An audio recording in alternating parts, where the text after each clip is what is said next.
அவிழ்க்க முடியாத கோயிலின் மர்மங்கள், அதிர வைக்கும் பல உண்மைகள், கேட்டாலே மெய்சிலிர்த்து போகும் உடல்கள். அப்படி என்ன அதிசயம் புரி ஜெகநாதர் கோயிலில் இருக்கிறது?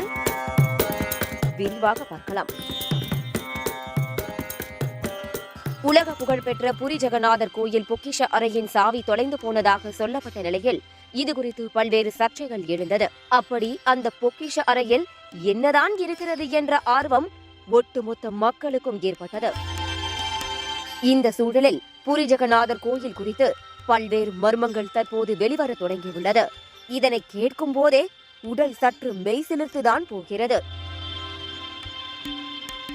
ஒடிசா மாநிலத்தில் அமைந்துள்ள புரி ஜெகநாதர் கோயில் சோழ மன்னன் அனந்தவர்மனால் கட்டப்பட்டது என கூறப்படுகிறது. தமிழகத்தில் பல்வேறு கோயில்களை கட்டிய தமிழ் மன்னர்கள் ஏன் ஒடிசாவில் இந்த மர்மம் நிறைந்த இந்த கோயிலை கட்டினார்கள் என்ற கேள்வி நமக்குள் எழுந்திருக்கும்.